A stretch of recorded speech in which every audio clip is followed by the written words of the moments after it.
Welcome back to Tipping Point. I'm your host, Kara McKinney. A woke judge in Washington, D.C. is allowing a teen accused of squeezing off 26 rounds from an AR-15 at an SUV full of people to be released on bail ahead of his trial. 18-year-old Amonte Moody only has to stay at his stepfather's place and wear a GPS ankle monitor. His defense lawyers say he has a good family who's willing to keep tabs on him before trial so that he doesn't have to wait for it behind bars. But like the prosecution fired back, that if his family's so wonderful and attentive, then why was he out on the streets late at night shooting at cars with a rifle in the first place?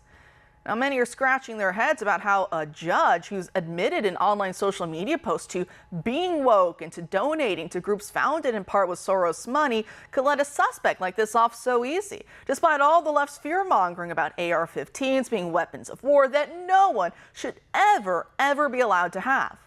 Well, it's actually simple. Actually, if you look at the judge's other social media posts, screenshot before he set his account to private, you'll see his support for black liberation and I'd argue black supremacist type movements with the black power fist cuffed by the Pan-African flag.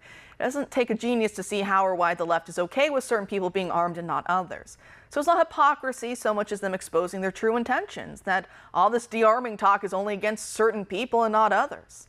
As just another example, we've seen judges in various anti-Second Amendment states like Illinois argue that illegal aliens should be allowed to exercise the right that they don't have and which the state itself is loath to protect for actual Americans.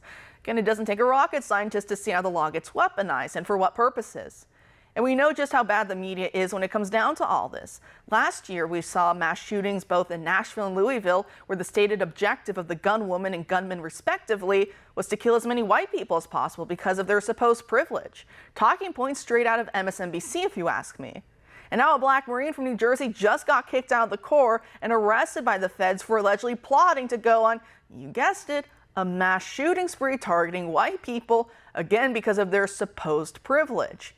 Sadly enough, if this 23-year-old never planned to kill a bunch of people, and if he just stuck to writing racial hate screeds, he'd probably be offered to write for fancy publications about his struggles in a white supremacist nation, as if those lies aren't the very thing fueling so much of the deadly animosity in this nation.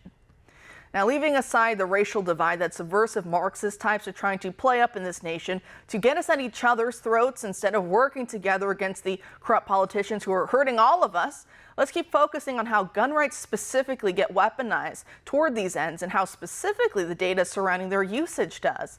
So join us now to discuss his latest article for Town Hall titled, "The FBI's Crime Data Has Real Problems," is Dr. John Lott, the president of the Crime Prevention Research Center.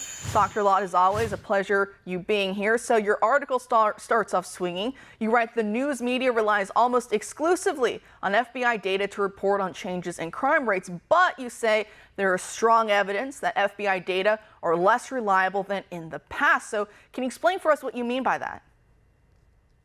Right. Well, the U.S. has two measures of crime. We have the FBI data on crimes reported to police, and then we have something called the National Crime Victimization Survey, which surveys 240,000 people each year.